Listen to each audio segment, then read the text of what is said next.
Yo, salut tout le monde. J'espère que ça va bien, que vous avez passé une excellente semaine et un excellent week-end. Aujourd'hui, on se retrouve sur un nouveau live de la team WeWeb avec Joyce. Comment ça va, Joyce? Bien remise du Web Today. Ouais, pas mal remise du Web Today, c'était très cool d'avoir l'occasion de croiser certains et certaines d'entre vous, notamment Xavier. Coucou Xavier dans le chat, coucou Jess.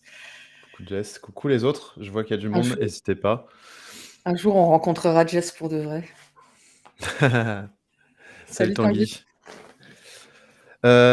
Ouais, parce que du coup, on était au Web Today la semaine dernière. Moi, c'était pas prévu à la base, mais j'y suis allé aussi. Joyce y était. Elle a fait un talk apparemment qui s'est très bien passé, non? De ce que j'ai Ouais, compris. c'était pas mal. Il y a eu un petit Cool. souci technique de dernière minute, mais c'était cool. Heureusement, tu vois, c'est l'impro des live Twitch, et je pense que c'est pareil pour TikTok, en fait, c'est live Twitch. Ça nous apprend aussi à être détendu quand on parle en public, Oui. même quand il se passe des choses un peu imprévues, quoi. Donc merci, merci à vous de nous entraîner. Oui, parce que mon talk était totalement en impro. Merci à Thibaut de Auto d'avoir aidé. Mais parce qu'à la base, on me dit oui, c'est une table ronde, il faut remplacer. Ça devait être un de mes collègues qui devait y aller. Je le remplace et j'arrive et on me dit ouais, c'est plus une table ronde, personne n'est là. Et on prépare les questions la veille, donc tout va bien. Et on a Ouais. préparé la démo littéralement avant de passer sur scène. Ça, c'était. Et au final, c'est comme ça qu'on fait. Il y a Xavier qui dit être détendu et faire huer les gens qui n'ont rien fait. Oui, parce que j'ai un peu paniqué à la fin de mon talk. En fait, je voulais mettre en avant Xavier qui avait fait mon intro et les intros de tout le monde toute la journée. Et au lieu de le faire applaudir, j'ai demandé à ce que les gens le huent, ce qui est absolument pas. Voilà, je What? m'attendais pas du tout à ce que les gens le huent, mais du coup, c'était à la fois drôle et gênant. Donc voilà. Oh, ça devait être bien cringe. Yes. Bah, il m'a Yes. fait danser, hein. Ma décharge, il venait de me faire danser en public. Donc, Ah bah voilà. On a ce qu'on mérite. voilà. Aujourd'hui, on fait un live un peu spécial, un peu sur le format d'un office hour où, je vous avais demandé, des petites questions de ce que vous trouvez compliqué ou, des questions que vous étiez bloqués dans WeWeb et on en a eu 2 principalement. On a Ambroise qui nous demandait, comment, gérer quand on a, des informations d'utilisateurs dans Airtable. Donc est-ce qu'il faut faire 2 collections? Est-ce qu'il faut faire une seule collection?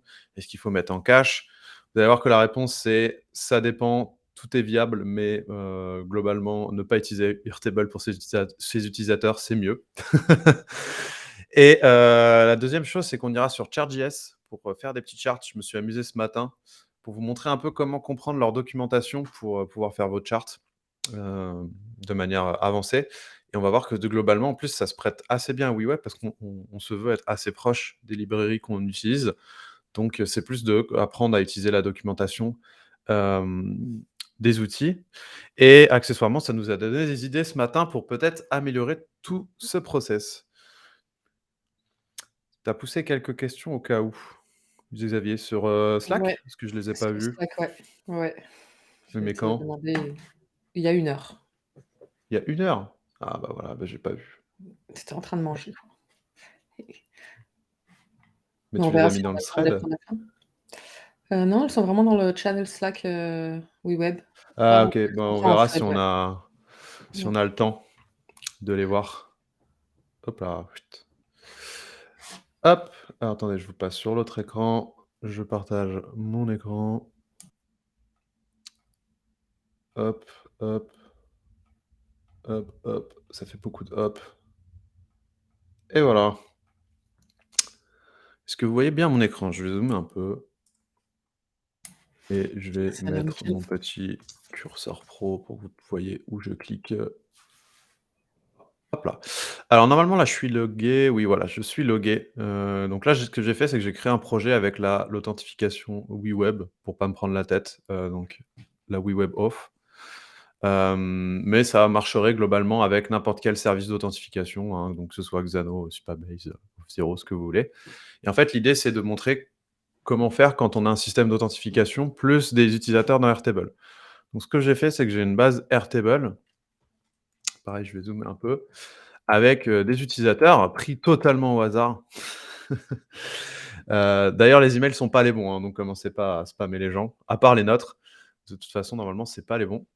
Mais, l'idée, c'est d'avoir des, comment? Des profils utilisateurs des utilisateurs de mon app qui sont reliés eux-mêmes à, une autre table. Donc là, en l'occurrence, j'ai fait une table avec leur entreprise, mais c'est pour vous montrer un peu comment je ferais, ça et l'idée, c'est, quand quelqu'un est logué, de pouvoir savoir en fait, ce que vous voulez faire, Ambroise, c'est avoir tous les utilisateurs affichés. Donc j'imagine dans une data grid ou un truc du genre, mais en même temps avoir l'utilisateur actif aussi dans son projet, donc l'utilisateur qui est logué. Donc pour ce faire, il y a plusieurs manières de le faire. Il y a une manière qui est la plus simple, celle que j'ai faite de base. C'est déjà, je vais rajouter une collection avec tous les utilisateurs. Donc ça, c'est toute ma table d'utilisateurs et en vrai, juste avoir ça, ça me suffirait. Parce que dans un premier temps, ce que je peux faire, c'est, par exemple, si je vais copier tout le monde, je vais mettre all users, hop. Donc là, j'ai tous mes utilisateurs qui sont j'ai envie de les afficher. Donc ce que je vais faire, c'est que je vais prendre un data display. Je vais prendre, qu'est-ce qu'on pourrait prendre? On va se prendre, hop, les catégories.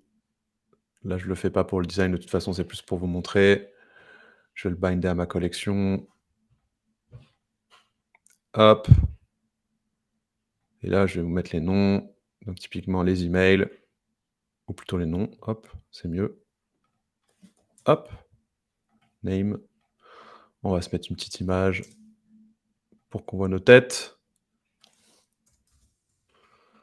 Tu as été chercher les photos de profil, Sur LinkedIn, ouais. Alexis, nice. J'avais vraiment que ça à faire ce matin. Et techniquement, ce que je peux faire, c'est prendre le job, voilà. Donc si je voulais prendre l'entreprise aussi, truc tout simple, je vais en profiter parce que certaines personnes ont des fois du mal avec, le fait de lier des collections entre elles, surtout quand c'est Airtable. Je vais rajouter les companies depuis Airtable. Ma base, c'est Office Hours. Là, je vais prendre ma table companies, je vais prendre tous les champs. Alors vous voyez que depuis peu, on a rajouté la filter by formula et on va peut-être l'utiliser tout à l'heure, qui permet de filtrer avec une formule Airtable, ce qui n'est pas un filtre back techniquement, c'est une formule qui est envoyée via, la requête API. Donc c'est toujours très simple de la modifier et ça sera un peu le point que j'aurai à la fin comment?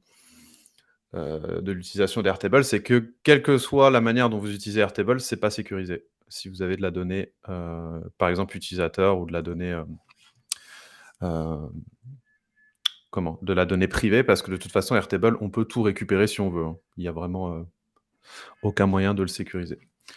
Là, je vais enlever le bouton et par exemple, si en dessous du job, j'ai envie de mettre l'entreprise, ce que je pourrais faire, c'est faire mon petit lookup. Donc vous voyez que dans compagnie, ce qui se passe, c'est que j'ai une liste parce qu'un champ, un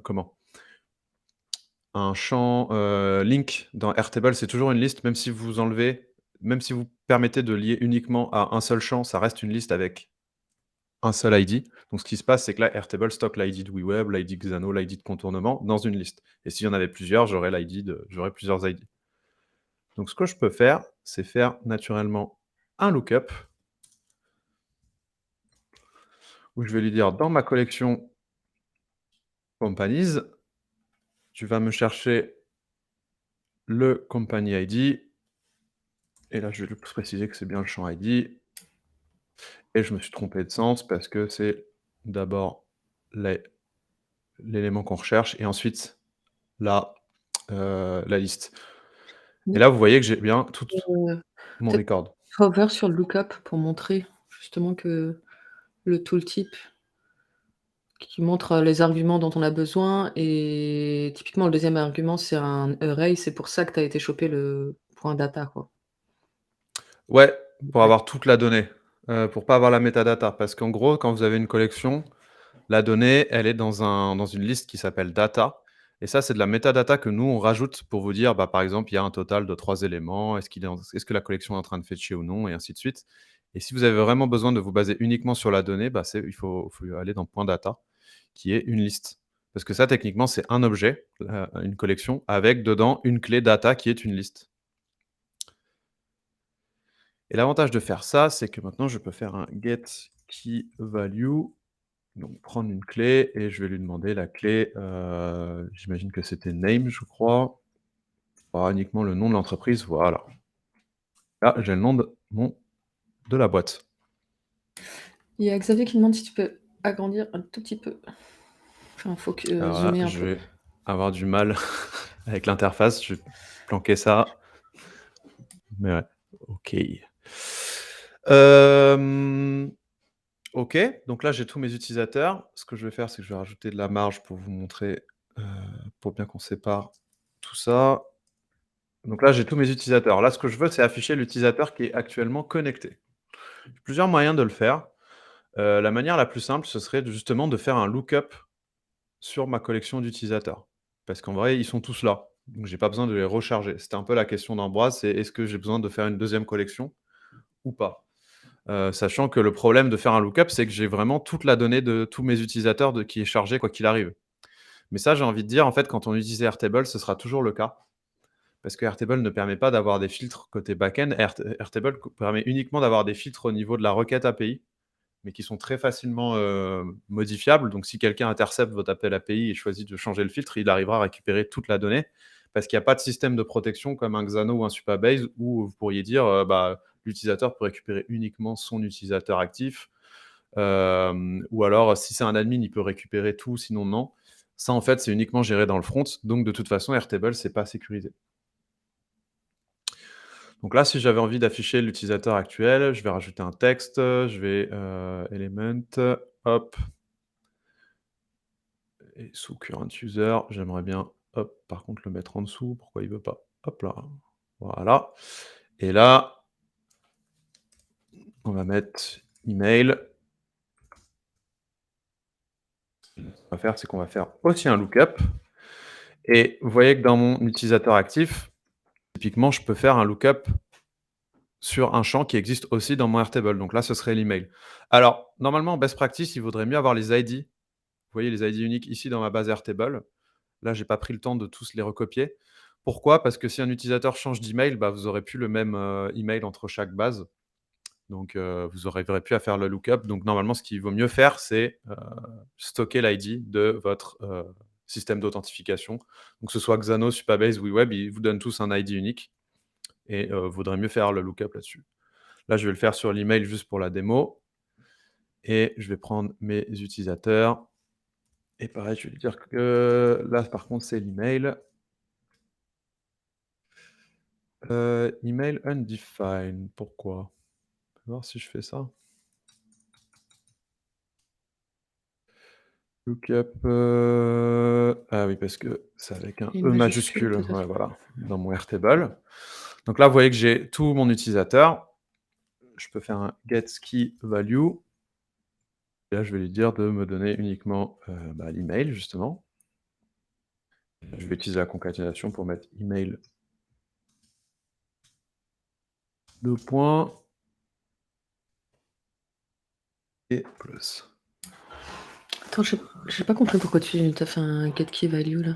Tu pas déjà cherché que la Non, je fais le lookup sur le champ email, mais ensuite je vais afficher que le champ ah oui, email. d'accord, d'accord. Ce qui est un peu overkill parce qu'en vrai, je l'ai là l'email. Ouais, ouais. Mais admettons Ouais. admettons, j'ai envie de prendre autre chose dans mes utilisateurs. Donc dans mes utilisateurs, j'ai envie de mettre, je peux mettre plein de choses, hein. Je peux m'amuser à Ouais, copier-coller le ça. Par exemple, on peut se dire, bon, je vais en mettre un seul, je vais prendre le job qui vient de ma base Airtable. Je vais dire job. Là, je vais laisser mon lookup sur l'email. Je vais récupérer le job et du coup, ça fonctionne et ça changera en fonction de l'utilisateur actif. Du coup, c'est un peu la manière que j'aurais d'avoir mon utilisateur actif, sachant que là, je fais beaucoup de, get key value et de lookup. Il y aurait une manière peut-être plus élégante de le faire, c'est de se dire, au moment où la page, elle charge, d'aller stocker l'utilisateur actif dans une variable. Donc pour faire ça, vous voyez que j'ai créé une variable qui s'appelle current user details, qui est un objet que je ne préserve pas, en navigation et local storage. Alors ça, c'est un choix. Pourquoi je fais ça? Parce qu'on a eu le cas justement sur, Slack où des gens nous disent: «C'est bizarre, j'ai un utilisateur qui est logué et quand il se log out, il y a quand même ces infos qui sont toujours dans l'app». En fait, Je si crois vous que faites Benoît avait eu ce Benoît qui est dans le chat avait eu ce souci. ah OK. Bah, en fait, ça vient de preserve on navigation et save in local storage. Si tu penses pas à remettre la variable, reset la variable à un objet vide, elle va rester en mémoire même si l'utilisateur s'est log out. Donc techniquement, la personne, enfin les infos de la personne vont toujours être stockées dans la mémoire du navigateur. Et ce sera pareil si vous avez, là on utilise une variable, mais ce sera pareil si vous utilisez une collection qui va Mmh. chercher le user, parce que je crois que dans le cas de Benoît, c'était une collection, Xano. Ouais. Ce sera Exactement, pareil en donc fait sur de la fetch. il y a plusieurs moyens. Soit vous mettiez, yes, yes et il faut penser à reset la variable, soit la manière, plus sécurisée, c'est de ne pas le stocker. Mais par contre, vous devez avoir des workflows sur chaque page pour recréer cette variable. Parce que ce qui va se passer, c'est qu'à chaque changement de page, elle va être reset à un objet vide. Donc ça, c'est un peu un choix, mais d'un point de vue sécuritaire, moi, je fais ce choix-là. Et là, ce que je peux faire, c'est ajouter un workflow, on page load. Je vais mettre set current user details, je vais l'appeler. Je vais faire un change variable value. Hop. À mon current user details. Du coup, je vais le binder à mon lookup. Il y a Benoît qui dit: «Elle pourrait pas être écrasée par la solution lors d'un délog». Ben, en fait, si c'est toi qui as créé la variable et tout, il faut que ce soit C'est à toi de le i mettre dans le s workflow que tu reset la variable à vide. ouais, donc dans ton workflow de logout et si tu Sinon, utilises une collection Xano, ouais, c'est pareil quoi. Il faudrait que soit que tu refetches la collection et du coup sans user pour refetch une collection vide, mais bon, ce serait un peu je ouais. ce serait un peu Sinon, bizarre. tu viens de me dire que d'un point de vue produit, on pourrait totalement parce qu'on est en train de penser à des nouveaux, des nouveaux triggers pour les workflows et on pourrait très bien avoir, écouter les événements, on login, on logout, on sign up. Comme ça, vous auriez besoin de le faire qu'une seule fois. Parce que le problème, c'est que là, dans la version actuelle de Mmh. Web, il faudrait qu'à chaque fois que tu as un logout, au pire, tu fais un workflow global, mais il faudrait qu'à chaque fois, tu penses à reset la variable. Ce qui est beaucoup plus dangereux que de se dire, moi, je la sauvegarde pas de base au moment de la navigation, mais il faut que je la recrée à chaque fois. Mais d'un point de vue sécuritaire, c'est mieux. Et il y a Xavier qui dit: «Tu devrais pouvoir faire un on-page unload». Tu pourrais faire un page unload, mais si ton logout a bien un change page. Ce qui normalement est le cas, si enfin, je sais pas si tout le monde en ajoute un, mais il faudrait pour qu'une page unload, il faut changer de page. Donc il faudrait qu'au moment de ton logout, tu ramènes sur la page de login aussi. Et il y a Benoît qui demande une collection aussi pour l'interrogation. Donc en fait, c'est au moment de ton login, souvent tu vas fetch une collection user qui va chercher le user, enfin ça dépend de comment mais typiquement si tu as coché preserve on navigation de cette collection-là, bah oui aussi, il va falloir que tu la refetches à un moment après le logout, que tu la refetches avec rien. Je sais pas si c'est hyper bonne pratique, parce que je crois que tu m'avais dit Quentin, genre en gros ce serait là tu créerais un undefined exprès. Enfin tu créerais une erreur exprès, je sais pas. Mais oui, en gros la collection si tu par défaut elle est préservée, à la navigation et c'est pour ça que tu avais ce blink. Je pense quand quelqu'un, se loguait, c'était le temps d'aller fetch, la même collection au login. Et il y a Ambroise qui dit: «Le souci de fetch sur chaque page, c'est que comme il y a pas moyen de limiter le fetch, ça refetch l'ensemble des users de la base». Bah, Bah si dans ta c collection, ça ici, c'est parce que tu travailles sur Airtable, ouais. tu la fetches pas automatiquement, mais tu la préserves pendant la navigation. Ce que tu peux faire, c'est que là, WeWeb va plus fetcher cette collection pour toi et il faudra que ce soit toi, dans le workflow on page load qui dise: «Bah là, par exemple, sur ma home page, j'ai envie de fetch ma collection, user».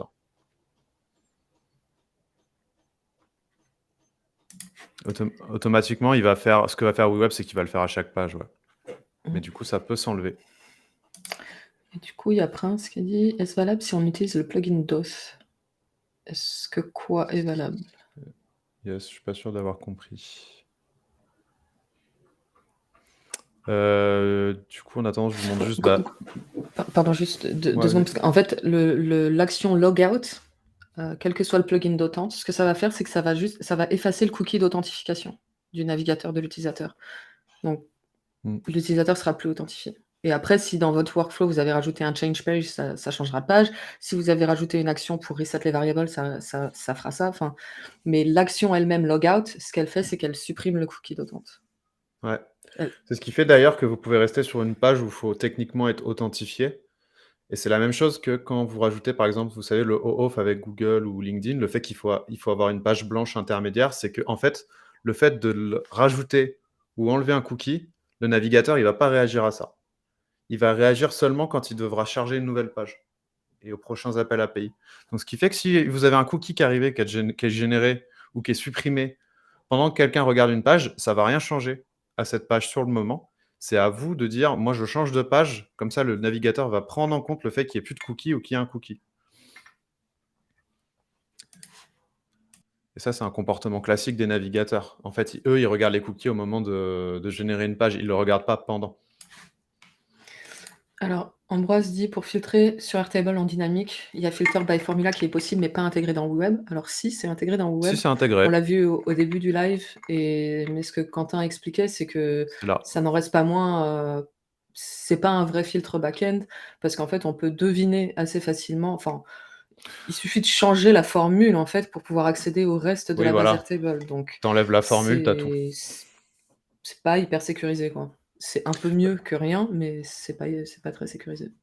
C'est ça, parce qu'en fait, contrairement à un Xano, Supabase ou une base de données, tu peux lui dire vraiment: «Donne-moi uniquement les records qui ont, l'ID de l'utilisateur actif», par exemple, enfin qui sont liés à l'utilisateur actif. Airtable, c'est pas le cas. Airtable, il a une clé API qui est en mode: «Tu fais tout ce que tu veux. Par contre, tu peux me donner des formules pour filtrer, mais n'importe qui peut changer cette formule et avoir la même clé API et obtenir le reste de la donnée, en fait».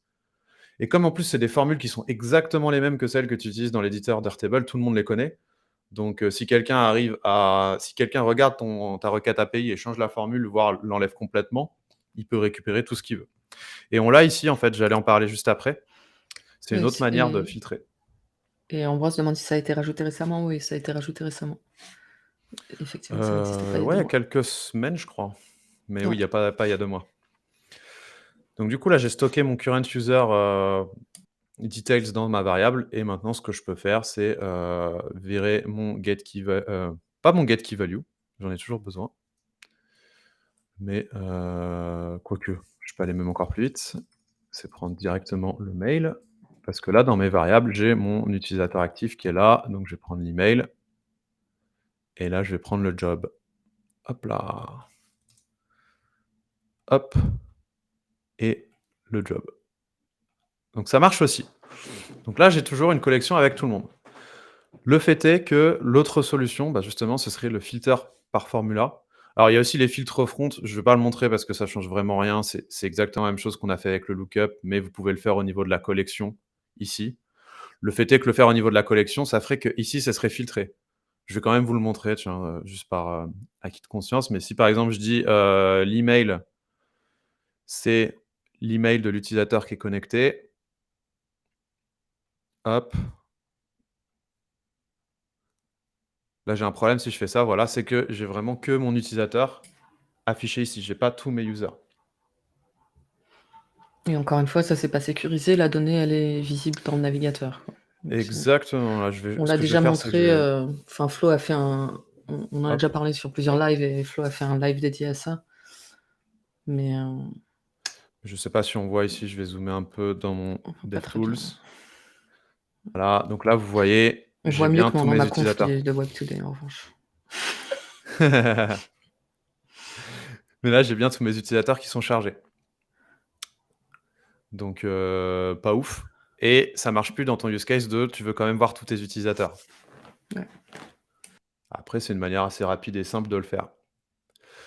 La dernière, c'est, mais pareil, le truc, c'est que la dernière, il faut avoir 2 collections, parce que tu pourrais trop bien avoir 2 collections. C'est le filter by formula, où là, je dis que je crée une formule pour aller prendre l'email de la personne qui est loguée. Alors comment ça marche déjà? C'est bien, j'ai pas j'ai tout préparé sauf vérifier. Mes formules, Airtable, ça fait longtemps que je les ai pas utilisées, mais j'imagine que c'est juste égal. Opérateur. Tiens, on n'a pas des pro Airtable dans le Il y a un chat? search, il y a une formule search. Et ce que je te conseille, c'est de rajouter la colonne dans Airtable, enfin une colonne formule dans Airtable avec cette search, comme ça tu pourras la copier-coller dans Web. Ah! Parce qu'elle est un peu pénible à, tu vas voir qu'elle est un peu pénible à faire parce qu'en fait, Airtable attend une string, donc il faut que toute ta formule soit entre quotes et à l'intérieur de cette formule, il faut aussi que le premier argument, ce que tu vas chercher, l'email par exemple, soit aussi entre quotes. Donc Donc du coup, là, il faudrait que je me rajoute une colonne? si tu te rajoutes une colonne formule, c'est plus pour toi, pour t'aider à visualiser le truc, quoi, mais OK. ouais, Là, je me fais une search. Et ouais. find string, bah, j'ai envie de trouver mon utilisateur actif, donc c'est quentin@weweb.io. Where to find it, c'est dans mon champ email et Et du coup, si tu voilà, tu peux position. OK. il y a Benoît qui dit, «J'aime Xano, merci Xavier et beaucoup moins Airtable». Donc Xavier l'évangéliste. Bah alors, Heu, Airtable, il ramouille mais du là? coup, ça déjà rien que ça, tu peux déjà enfin, Oui, en vrai, j'avais pas besoin de l'appliquer, j'ai juste besoin de ça. Hop. Là, ce que je vais faire, c'est le rajouter dans mon filter by formula. Il faut que je fasse ça et là, email, hop, ce que ouais, je vais en fait, du faire, coup, faut que tu le mettes entre single quotes parce que sinon il oui, OK, got it. donc c'est un petit peu galère parce qu'en fait, nous, dans la façon dont on gère les formules, selon si on commence par écrire avec les parenthèses, les quotes et tout, ça peut être, visuellement pas beau. Mais voilà, on va vous faire un petit tuto, vidéo complet, là-dessus. Ah, ça a l'air bon là. Ouais, là, ça a l'air pas mal. Du coup, si je fais un continue, Ah, bah, non, il y a dû y avoir une erreur dans le truc, alors fais voir parce que je me suis cassé la tête dessus ce matin. Franchement, j'avais envie de pleurer. Tac, tac, tac. sinon, il faudrait Search. que je fasse un concatenate. Ce serait peut-être plus simple. Tac. Ah, mais non, c'est le deuxième argument, c'est pas le mail, pardon, c'est ton champ. C'est ton champ email. C'est dans Ah bah le oui. search dans le champ. Donc Ah, au lieu j'ai de fait l'inverse, c'est que je suis bête. Je viens de comprendre. Oh là là, qu'il est bête.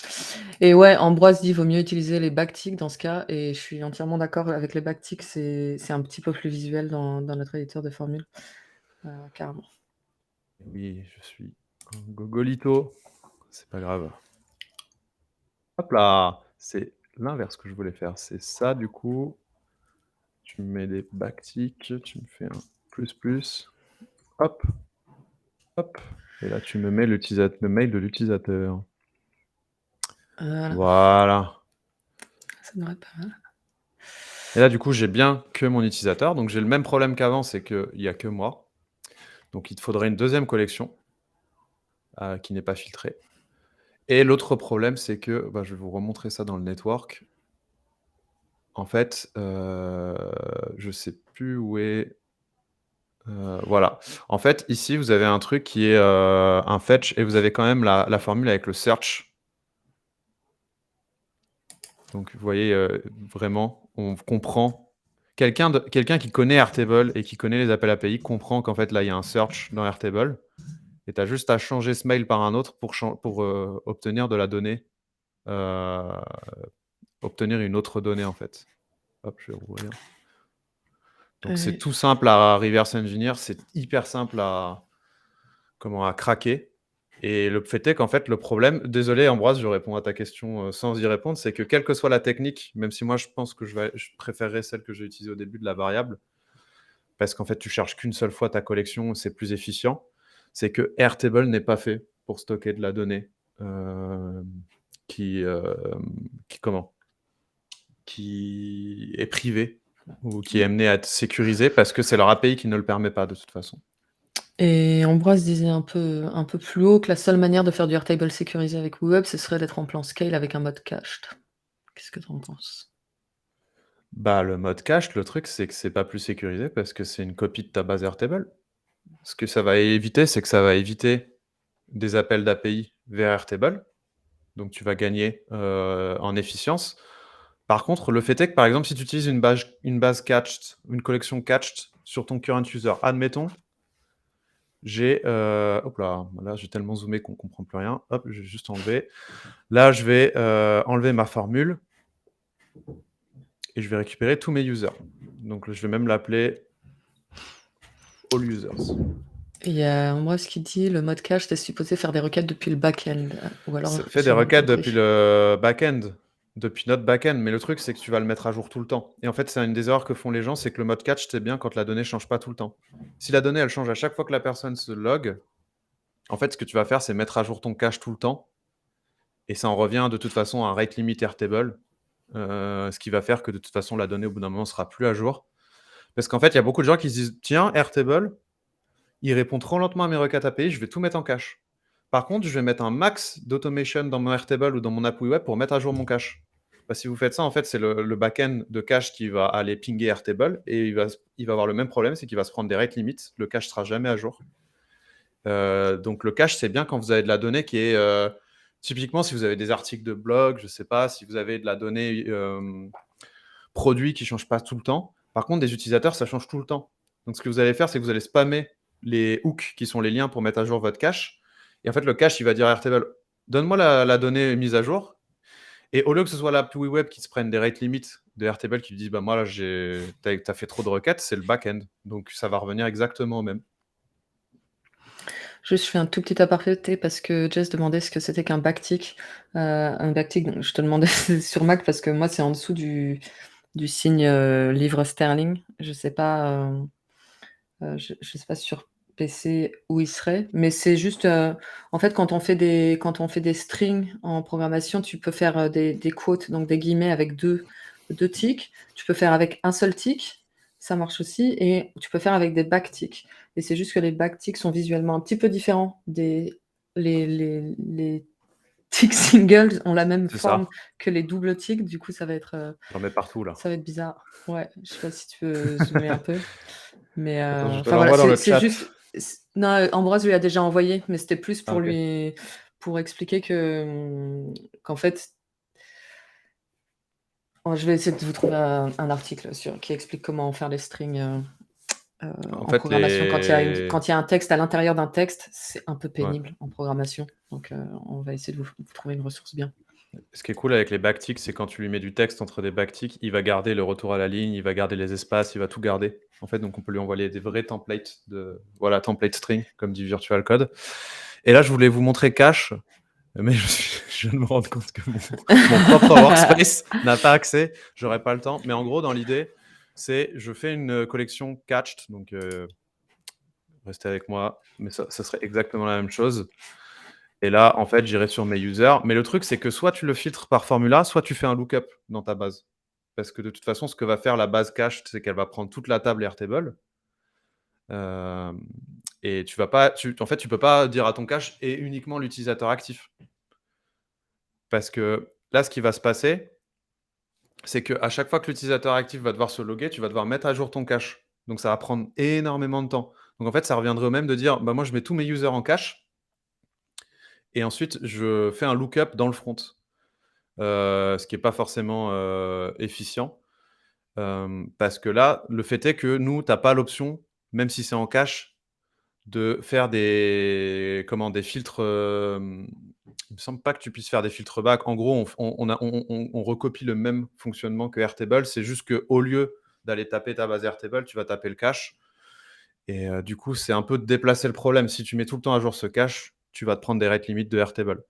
Donc, quand, ce que dit enfin, Benoît, quand tu dis, quel parti pris, Quentin, Airtable n'est pas fait pour stocker de la donnée sécurisée, je suis désolé, c'est pas un parti pris quand techniquement, on connaît les requêtes API. C'est l'API d'Airtable qui n'est pas faite pour ça. C'est juste un fait et ils pourront peut-être la mettre à jour dans les mois à venir. J'ai pas l'impression que ce soit, leur vision. Mais, en fait, ma réponse, ce serait plutôt, il faut pas que vous ayez de la donnée utilisateur dans un Airtable, si possible, sauf si c'est une app privée, que vous avez un login, que c'est une app d'entreprise. Mais si c'est une app publique, ça ne changera rien de mettre en cache, ça changera rien d'avoir 2 collections, d'avoir une collection. De toute façon, la donnée sera, potentiellement, visible. Donc voilà. Yes. Il y a Prince qui demande s'il y a une limite de storage du cache. Oui. Oui, je me souviens plus de laquelle, Je mais m'en il y souviens en a plus une. de tête non plus.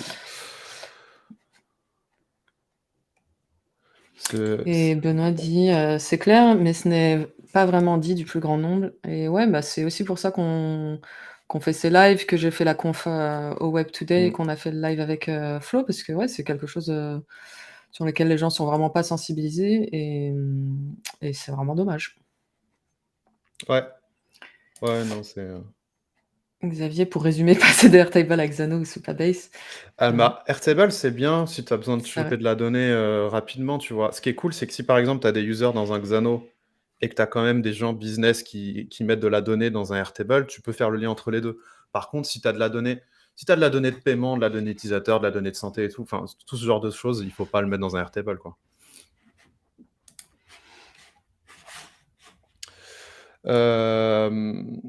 Et Ambroise dit: «Ça peut être safe si tout est fait depuis un serveur». Pour Airtable, oui et non, parce que, comment dire? On pourrait, oui, si vraiment ta requête, elle est complètement construite à partir d'un serveur, on pourrait, mais nous, on part du principe que déjà, on rajoute des serveurs pour stocker les clés d'API, ce genre de choses, mais on veut pas rajouter non plus trop d'abstraction.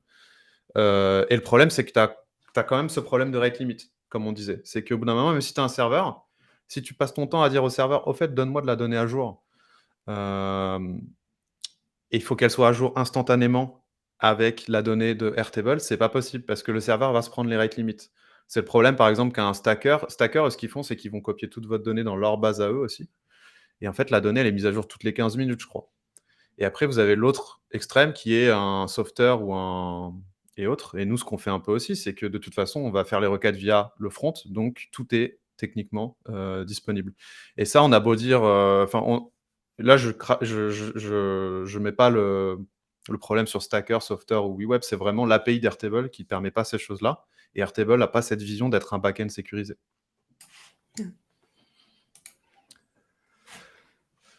OK, Charts? charts.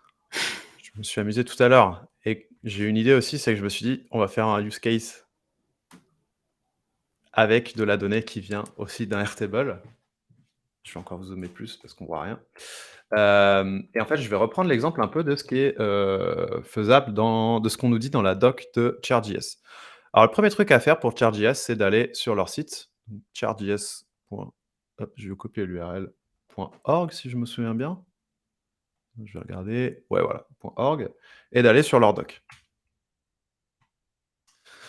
Et en fait, Chart.js, c'est une librairie en JavaScript qui permet de faire des graphiques.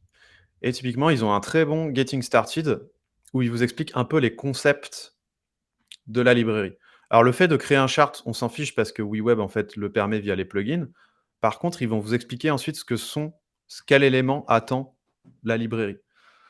Donc là, si on continue dans le step-by-step guide, hop, en fait, ils vous expliquent comment créer ce chart, par exemple, comment customiser du coup l'extérieur, les points, la couleur, la légende. Et ils vont vous expliquer plusieurs choses. Ils vont vous dire, ça c'est le point que j'ai trouvé un peu le plus important. C'est en gros, ils vont vous expliquer quels sont les éléments attendus par la librairie, les principaux éléments. Donc ils vous disent d'abord, on a un élément chart qu'on raccroche à un endroit sur la page, donc une div. Ça, c'est ce que fait le plugin WeWeb pour vous. Ensuite, il faut l'instancier. Donc il faut lui donner un type, par exemple bar. Alors là, c'est selon l'élément que vous allez prendre dans WeWeb. Nous, on le fait déjà pour vous si c'est un bar, un donut et autres. Par contre, il faut lui envoyer de la donnée. Et la donnée, c'est un objet, vous voyez ici, data, qui consiste de labels et de datasets. Donc les labels, c'est les éléments que vous allez voir dans la légende. Donc typiquement, ça peut être des mois, ça peut être, je sais pas. Est-ce que tu peux zoomer un tout petit peu? Ouais. Thanks. Là, vous allez vraiment. Vos labels, là, dans leur exemple, c'est des années. Donc c'est ce qu'on va faire juste après. C'est ce que j'ai dans mon Airtable ici, c'est que par exemple, mes labels, c'est mon axe X, si vous voulez, mon axe des ordonnées, abscisse. Oh, je confonds. Enfin, X, l'axe horizontal, c'est les années, donc 2010, 2011 jusqu'à 2016. Et ensuite, j'ai des valeurs, count. Donc ça fait partie de mon dataset. Et en gros, ce qu'est un dataset, c'est une liste de valeurs qui peuvent elles-mêmes, où on peut rajouter aussi d'autres options. Donc c'est ce qu'on va voir après. Par exemple, si vous voulez changer la couleur de fond d'une valeur, sa forme, ce genre de choses, il faut que ce soit aussi dans une liste. Et ce que va faire Chart.js, c'est qu'il va dire, pour chaque liste, le premier élément, c'est la valeur. Et s'il y a une couleur de fond, ça va être la couleur de fond du premier élément. S'il y a une border, ça va être la border du premier élément, et ainsi de suite. Donc c'est là où Chart.js est un peu spécial, c'est qu'en fait, vous allez utiliser plusieurs listes, et en fonction de l'index dans cette liste, vous allez pouvoir customiser l'élément, le premier élément, le deuxième, le troisième, et ainsi de suite. Donc je vais vous montrer, par exemple, ici, ils nous font un exemple avec un nombre d'acquisitions par année. Et en fait, tout simplement, ce qu'ils font, c'est qu'ils mettent une année, ils mettent un count, ils disent que les labels, ce sont les années. Donc ça, c'est ce qu'on va pouvoir faire dans WeWeb parce qu'on a aussi la fonction map dans WeWeb, la formule map. En fait, ce que fait la formule, c'est juste qu'elle reprend une clé. Si vous avez une liste d'objets et vous lui dites map sur les années, elle va vous faire une liste uniquement des valeurs des années. Donc ça, le résultat de ça, on va le voir dans WeWeb juste après, c'est 2010, 2011, 2012, 2013 et ainsi de suite. Et là, ils font pareil avec les datasets. Et en gros, ils prennent le count. Donc, ils prennent 10, 20, 15, 25 et ainsi de suite. Et en fait, ce que va faire Chart.js, c'est qu'automatiquement, il va comprendre que les labels, c'est à afficher en dessous. Et ensuite, il va se dire, attends, pour 2010, quelle est la valeur? En fait, j'ai une liste qui commence par 2010 et ensuite, j'ai une liste avec les valeurs qui commencent par 10. Donc, je sais que pour 2010, ce sera la valeur 10. Pour 2011, ce sera la valeur 20 et ainsi de suite. Donc ça, je peux vous le montrer avec mon exemple dans Airtable, où tout simplement, j'ai fait, je me suis pris des années, j'ai pris le count, donc là, j'ai un peu copié leur exemple. J'ai aussi mis une couleur de fond et une couleur de bordure. Donc ça, c'est des couleurs RGBA, ça pourrait être en hexadécimal et ainsi de suite. Mais en gros, la librairie, il me semble que la librairie de Chart.js préfère quand on lui envoie du RGBA, donc j'ai tout converti en RGBA. Et ce qu'on peut faire, c'est que du coup, je vais enlever complètement mes bindings. On va tout refaire de zéro pour voir qu'on triche pas.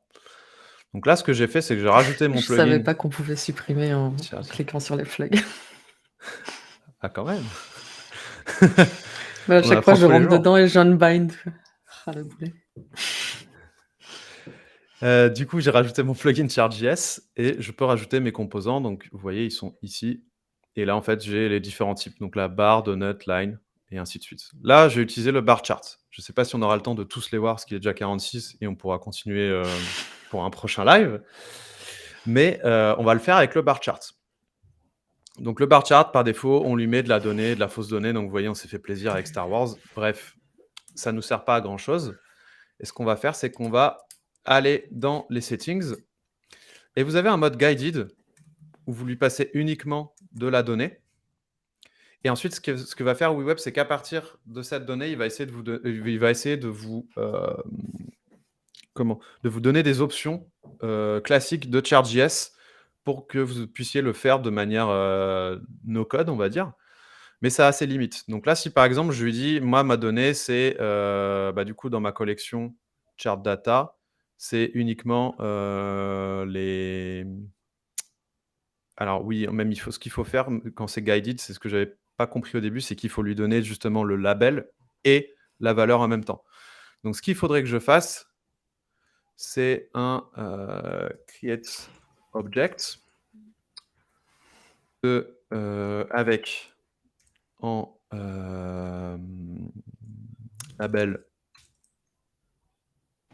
le map. Alors attends, est-ce que je vais Tu m'en peux pas sortir? juste lui donner data? Je peux peut-être lui donner data. C'est un bon point. Oui, tu as raison. Il y a moyen, je pense. Oui, voilà, parce qu'après, je mets le paf. Tu as raison. Donc là, en X, je vais lui dire que je suis prête prends pour l'académie, parce qu'il y a Xavier qui mon me troll. year, normalement, et en Y, je vais prendre mon count. Exactement. Putain, Joyce, trop forte. Et en fait, ce que va faire là, ces options, c'est les options de Chart.js qui sont dans la doc. Donc, vous voyez que pour chaque graphe, et il y a des options qui sont générales et des options qui sont spécifiques à chaque graphe. Mais vous voyez qu'ici, j'ai un objet option qui prend plein de choses. Donc, il peut dire, est-ce que je veux des animations? Est-ce que je veux la légende? Est-ce que je veux que les barres soient stack les unes au-dessus des autres? Est-ce que je veux de l'opacité? Est-ce que je veux... Et en fait, tout ça, si vous allez dans General Options, vous avez toutes les options qui sont possibles dans les graphes. Sachant qu'ensuite, dans le bar chart, il y a encore des options supplémentaires. Donc là, il vous dit il y a des options qui sont spécifiques au dataset. Donc là, c'est celle qu'on va utiliser. Donc par exemple, background color et border color, on va les utiliser juste après. Donc ça, c'est des options qui doivent être dans votre set de données.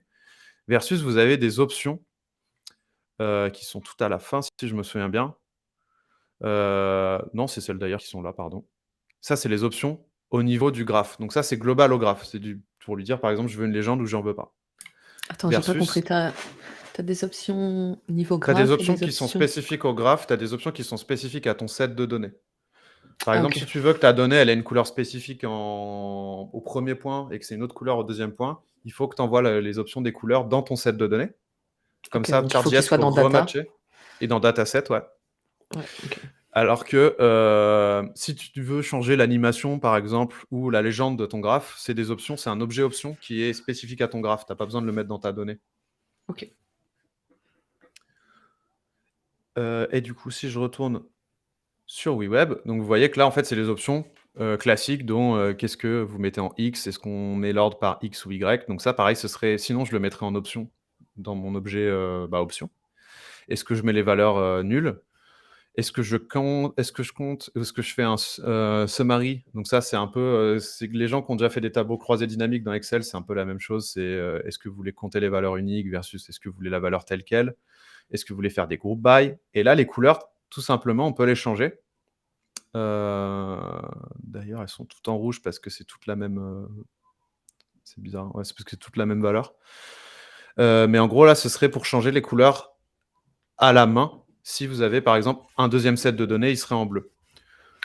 Il y a un truc que Maël avait fait pour un client que je trouvais cool, c'est qu'en fait, ses couleurs, il avait une variable array avec une liste de couleurs. Et comme ça, quel que soit le graphe utilisé par ce client, il y avait toujours un peu le même code couleur partout dans le projet. Au lieu d'être obligé de à chaque fois le mettre manuellement, il bindait à une variable colors.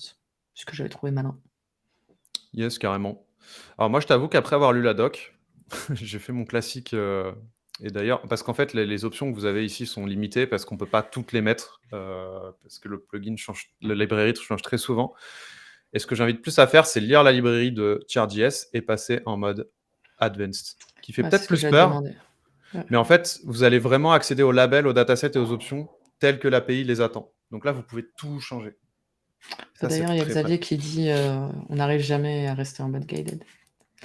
Bah, je t'avoue que Xavier, le mode guided, il manque peut-être des options. C'est un truc qu'il faudrait qu'on revoie. Mais la vision qu'on a un peu des librairies, c'est d'être le plus proche possible de l'API de la librairie. Et là, ça a amené une discussion ce matin où en fait, on va le voir, le truc qui est plus compliqué, c'est manipuler votre donnée pour quelle est la forme qu'attend la librairie. Si par exemple, tu utilises Stripe, Algolia, ChartJS, Mapbox, en fait, ils attendent tous des gros objets ou des listes. Ils expliquent ce qu'ils attendent dans leur doc. Par contre, toi, ta donnée, elle a une tête totalement différente dans ta base de données. Donc, on a un sujet, et c'est marrant, on en parlait avec Flo et Alexis ce matin, c'est peut-être plus avoir des espèces de workflow, enfin des formules intermédiaires, où ce serait plus simple de manipuler la donnée, parce que là, je vais vous montrer, je vais tout faire en no-code avec des formules. Ça peut vite devenir cryptique. Par contre, avoir un peu une vision intermédiaire où sur chaque binding, tu pourras avoir un mini workflow pour manipuler ta donnée, ce serait peut-être une réponse à ça, parce que nous, aussi, le truc, c'est qu'on veut rester très proche des librairies pour que toi, si demain, tu as un use case très spécifique, tu ne sois pas bloqué non plus. Juste, je voudrais adresser le point de Benoît qui dit ajouter juste ChartJS pour afficher un diagramme sur un plan starter qui utilise Xano Mapbox Update oblige à prendre un plan scale. Donc là, par rapport à ce que tu dis, non, puisque Xano Mapbox Date, mais je pense que tu voulais peut-être dire WeWebAuth. Donc effectivement, là, ça ferait 5 plugins si tu penses à WeWebAuth. Du coup, il y a trois petits points à ça. La première, c'est qu'on pense quand même, en fait, la limite de 4 plugins, elle était là parce qu'on se disait, OK, si vous avez 2 data sources, une authent et des charts, on apporte déjà pas mal de valeur. Mais cela dit, par exemple, le plugin date, on réfléchit à l'enlever du compte des plugins et on réfléchit même, pour tout vous dire, à enlever toutes les limites, de plugins et du coup à passer en plugin illimité. On peut rien vous promettre, c'est juste, une réflexion à ce stade. Mais voilà, il y a 2 réflexions. Il y a enlever des plugins comme le date qui sont à faible valeur ajoutée, mais qu'on met en plugin pour éviter de surcharger vos projets quand vous avez pas besoin.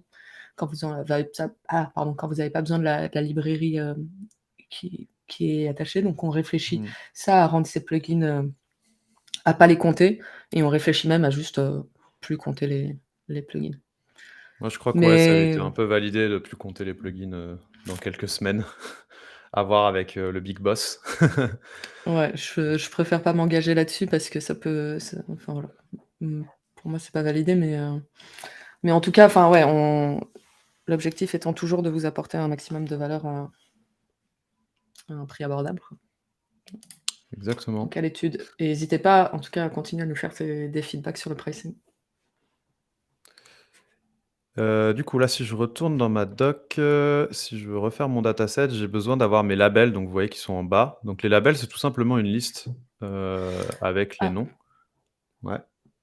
pardon, je me permets parce que Xavier avait posé cette question dans le Slack et du coup, il a posé là dans le chat. Est-ce que c'est possible d'ajouter de la data dans les charts? Est-ce que vous avez le plugin data model sur Charts.js? Je connais pas, ce plugin, Ouais. je pourrais pas te répondre, de tête. Et oui, Benoît, Xano et XanoAuth, c'est 2, et effectivement. Mais c'est une data source et une autre compte.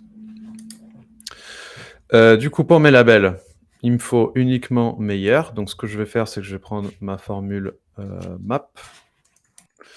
Je vais prendre, elle attend, un arrêt, donc là, je vais prendre la donnée de ma collection et je vais lui demander uniquement la clé year.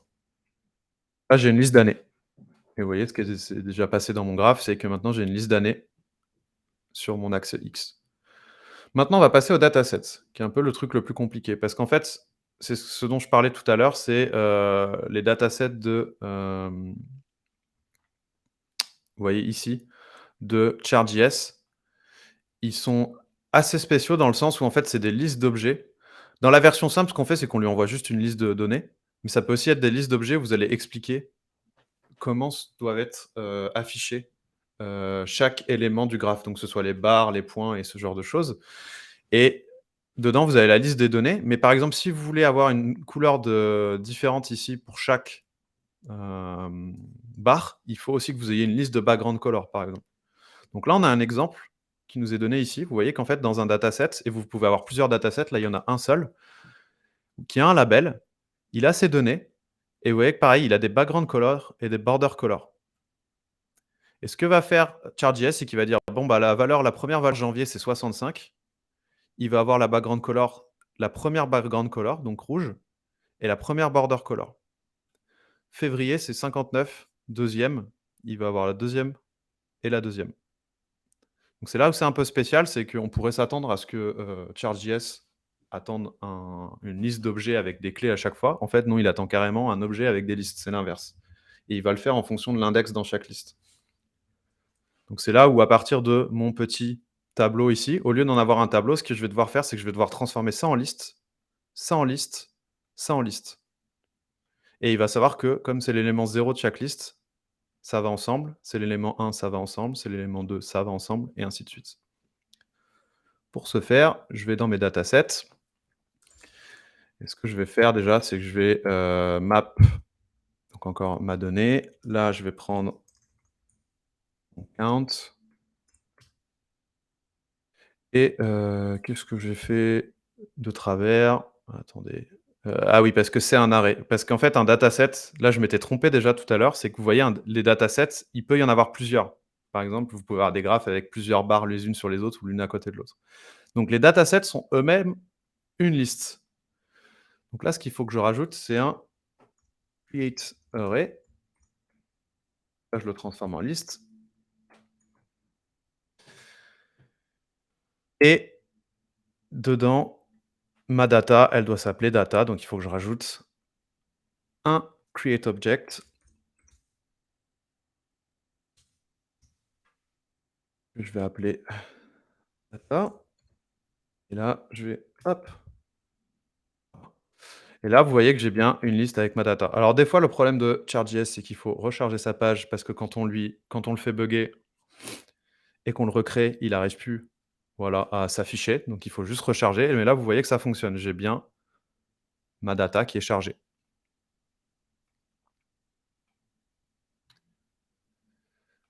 Et il est déjà 59, c'est parfait. J'en suis uniquement à ça. Mais du coup, c'est ma manière de charger ma donnée. Maintenant, admettons que j'ai envie d'utiliser, j'ai envie de donner un titre à cette donnée. Bah, vous voyez qu'en fait, dans mon, dataset, il doit avoir un label. Donc là, ce que je vais faire, c'est que je vais juste rajouter une clé qui s'appelle label, ici, dans mon object. Hop, L et my dataset. Voilà, je l'ai mal écrit, ça m'apprendra. Vous voyez que maintenant ma légende s'appelle my dataset. Je trouve ça intéressant, il y a un feedback, user de Tanguy qui dit: «Si je peux me permettre, ça m'a paru plus clair, simple de faire du JavaScript direct pour suivre la doc que de me servir des formules».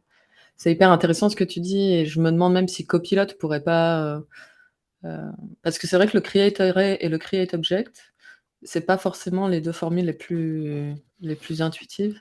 Après, pour quelqu'un qui a quelques bases de JS, je suppose que pour les enfin, mais Ouais, bah, enfin c'est pour intéressant je ça trouve qu'on comme a une, feedback. bah, moi j'aurais fait du JS, mais là je voulais vous le montrer en full no code et c'est pour ça Ouais. qu'on a, c'est exactement ce que dont je parlais avant, c'est qu'on a la discussion produit ce matin, c'est que, on pourrait en faire des workflows de ça, où tu crées Mmh. tes listes intermédiaires, tes objets et on avait un autre truc, une idée d'Alexis, un de nos devs, c'est qu'en fait, nous, on connaît les clés attendues par la librairie, donc on pourrait avoir un autocomplete où tu crées automatiquement ton objet avec des drag and drop et tu as les clés attendues par la librairie. Donc tu sais que ChartJS, il va te demander un dataset avec dedans un label et tout. Et en fait, tu aurais juste à drag and drop tes valeurs au bon endroit. Donc c'est un truc qui va venir et on va utiliser les AI si possible ouais, pour l'autocomplete. C'est cool, Benoît il dit qu'il trouve ça bien aussi les formules. Bah ouais, il en faut pour tous les goûts.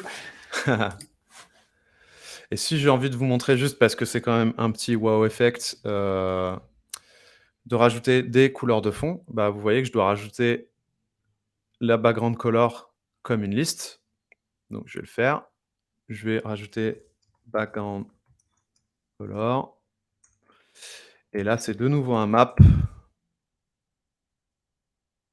de ma donnée ChartJS. Et là, normalement, je l'avais appelé background color dans ma base Airtable. Et là, il me manque une parenthèse. Et voilà.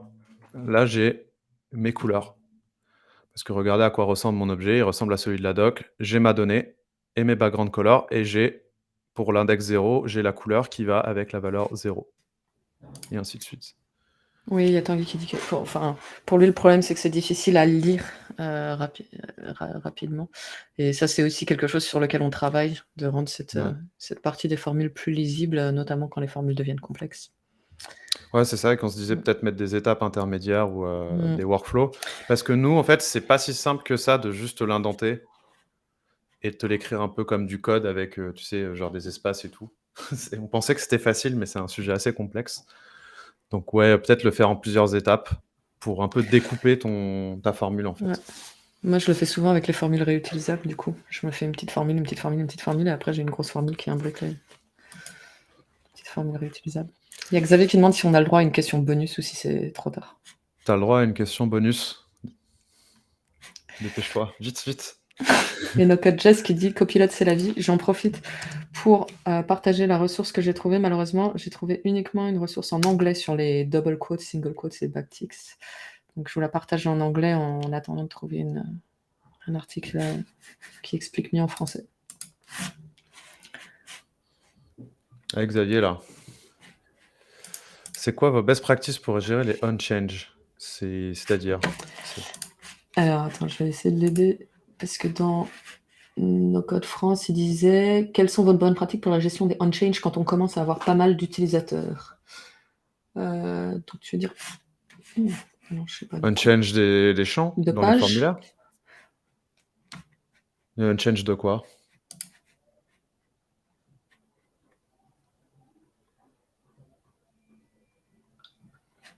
Sur les champs, Par quand on exemple, commence à par exemple une search ou le workflow est un change? mais genre ça modifie les utilisateurs? Parce que c'est très large comme question. Si c'est du read only, normalement ta base de données, elle doit tenir. S'il y a des modifications, moi si j'étais toi, je mettrais des debounce déjà sur tous mes champs. Ah ouais, et on a une search, la search avec résultat, elle a un debounce intégré. Je me demande si la search normale a pas un debounce intégré, maintenant. Ouais, et après je sais pas des règles, je sais pas comment Xano le gère, mais normalement quand tu as une base de données, tu peux faire en sorte que la base de données, elle batch les opérations ensemble, tu sais pour, réduire la charge, et que s'il y en a une qui casse, ça va enlever toutes les opérations, enfin ça va annuler toutes les opérations précédentes. Mais là on rentre dans des sujets très techniques de back-end. Je sais pas comment Xano le gère. Et le debounce, c'est quoi? C'est, si tu as un champ, par exemple si je rajoute la search bar. Hop, je vais la mettre juste au-dessus, même si c'est moche, c'est pas grave, c'est pour vous montrer. Ici, tu as, alors là, ça s'appelle le delay, mais sur les champs input, ça s'appelle debounce. D'ailleurs, il faudrait qu'on l'uniformise. Mais en gros, ce que Mmh. ça va faire là, c'est que 500 millisecondes, c'est une demi-seconde. Et quand tu vas rajouter un workflow euh, on change, il va attendre 500 millisecondes avant de relancer un workflow suivant. Typiquement, quand tu tapes dans la search, il va envoyer un on-change toutes les demi-secondes, au lieu de l'envoyer à chaque fois que tu tapes. Parce que si tu tapes très vite, tu peux littéralement envoyer une bonne dizaine d'événements en même pas une demi-seconde. Alors que là, ça va attendre et ça va utiliser seulement le dernier événement toutes les demi-secondes. Si tu mets à une seconde, ce serait toutes les secondes. Et il y a Xavier qui demande, il y a le debounce, mais imagine tu as 50 users qui font des modifications en même temps, genre prendre des notes. Nous, on a ce sujet-là sur, le niveau 2 de l'académie avec, des tickets. En fait, ça va être une app de ticketing où les gens peuvent mettre des commentaires en autosave et du coup, ce qu'on a choisi, c'est, d'avoir une table pour les commentaires, une table séparée pour les commentaires qui met à jour enfin, du coup, dans notre table, on a une table ticket avec toutes les informations liées au ticket et on a un champ lié à la table commentaires. Du coup, s'il y a 50 utilisateurs qui font un commentaire sur le même ticket en même temps, bah, c'est pas grave. Je sais pas si ça répond si ça aide un peu ou si tu as Normalement, peut-être ouais, qu'on c'est pourrait pas mal creuser un d'utiliser peu. des tables liées.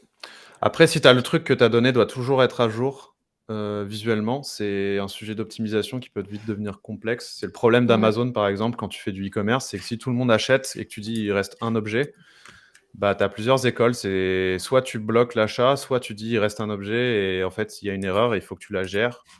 Et ça, Mmh. c'est à configurer sur ta base de données. C'est des sujets qui deviennent très techniques. Donc, je suis pas le meilleur pour en parler. Mais Et ça se gère mais plutôt Xavier, au niveau si de ta base de données. Ouais. Xavier, si tu veux nous envoyer un peu plus de détails, on pourrait peut-être, regarder en interne, peut-être, solliciter Flo pour avoir son avis et te répondre, pendant un autre live ou même, direct dans le channel. Ça pourrait être cool parce qu'en vrai, c'est des sujets dont de plus en plus d'utilisateurs tombent dessus, quoi. Yep. Ah, trop bien. Xavier qui dit qu'il nous fera une démo. Et puis il va optimiser son Xano et il va réussir à trouver la solution. C'est clair et il va faire Le un live connaissant. jeudi à 21h. Voilà. Trop bien. Ouais, trop cool, on a dépassé, mais c'était cool. Il y avait plein de choses à dire. On pourra continuer la fois suivante, vous inquiétez pas, parce qu'il y a encore pas mal de questions. Puis Chart.js, je suis à peine rentré dans les rouages de la librairie. Mais en vrai, on pourrait faire ça pour d'autres librairies, si ça vous intéresse, parce que c'est plus une histoire de savoir quoi lire dans la doc des librairies et comment manipuler la donnée dans votre appli web pour la renvoyer à la librairie en question. Euh, mais voilà. Et puis sur ce, bah, je vous dis à la semaine pro. Profitez bien. Bonne semaine tout le monde. Et puis ciao. Ciao Joyce. Salut!